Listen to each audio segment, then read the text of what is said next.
Welcome to Calgary Living. I'm Diane Planidin, licensed with eXp Realty, and today I wanted to talk to you not about homes or community or lifestyle or living.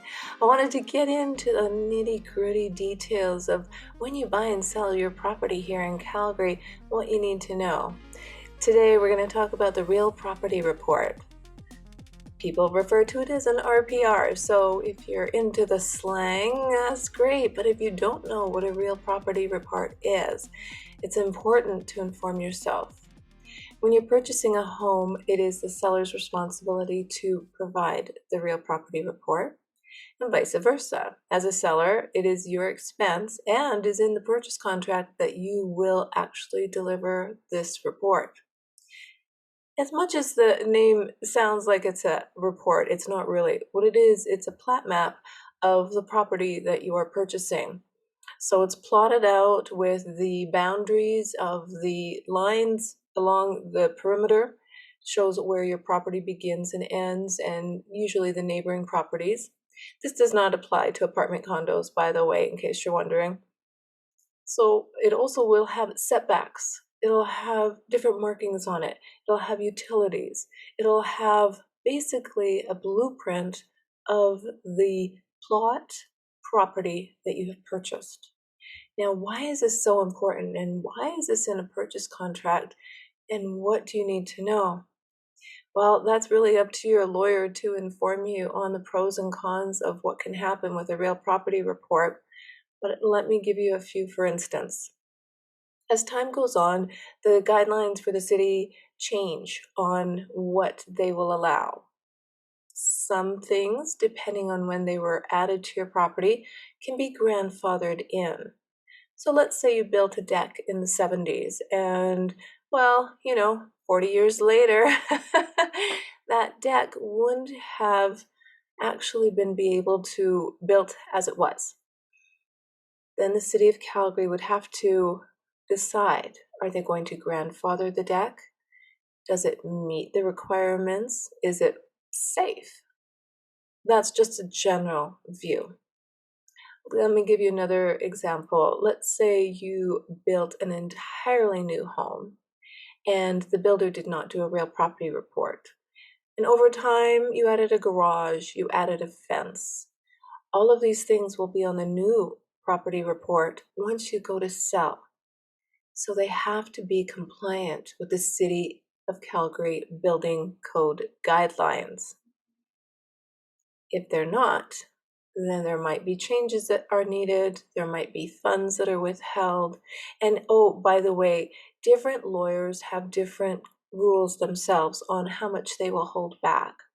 So let's say you just purchased a property and it has a beautiful, beautiful backyard, and there's a nice little pergola, somewhere that the vines can crawl along, close to the back deck, but there's a little bit of drainage back there, and you feel, oh, that's just going to be beautiful. I can, plant jasmine, I can plant honeysuckle. It's gorgeous. I love it. That's what sold me on the house. And then you get the real property report. It turns out the seller added that to the property, did not necessarily have a permit for it because permits are only required for certain things, so you have to inform yourself on that as well. But it turns out this pergola was built too close to the drainage. There's backyard drainage and there's setbacks. So even if you think your property line reaches a certain point, the city is responsible for their part of the sewage drainage without getting into complicated scenario here. So the pergola either has to be moved or removed. Let me say that again. In order to comply with the city standards, if it's on the drainage line or too close to the property line, you will have to either remove it or move it forward. Now, this is where it's important you talk to your lawyers, you get them involved, you decide how important that pergola is. Again, if you're the seller, this is your expense.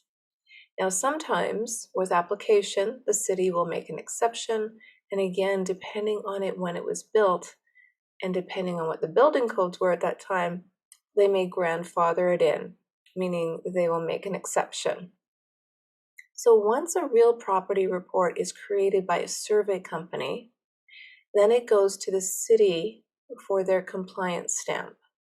So that's a second set of eyes that look to make sure that everything complies.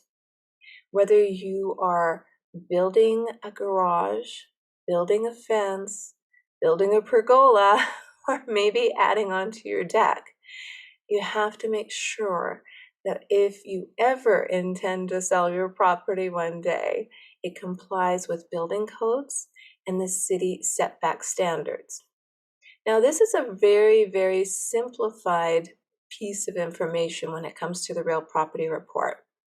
But I get this answer, or I get this question, pardon me, a lot as a realtor. And that is why you need to use a realtor, and that is why you need to use a lawyer. Because you need to have people who can provide you with the information. So your realtor can give you a minimum of 3 companies for names to do the surveying, because there are some companies that seem a little bit more reliable than others with respect to deadlines and are more open to discussion with respect to keeping you informed along the way. But a minimum of 3 names.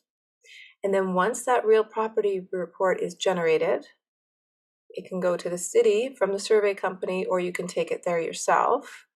With COVID right now, that's not really feasible, so it's best to just have the survey company do it, and they usually charge a minor fee of, say, $50. That's when your lawyer needs a copy, because then they can look at the real property report prior to your closing. Yes, this all has to happen before the possession date of the house, and they will be able to tell you, okay, I can see on this real property report a red flag. What is that easement? Is there, something being built that is on the property line? Like all these little nuances. Now, we are realtors. We're not survey companies. We're not building code inspectors. That's why you need your lawyer. That's why you need the city. And that's why you need a real property report, because you want to protect yourself as a seller for the future. And as a buyer, you need to inform yourself that what you are actually buying is in compliance. Well, I hope that was a little bit informative for you today. I am always here to help you make a move. So if you're ready and you just need someone to talk to about it, contact us today. I'm Diane Planidin, ready to help you make a move.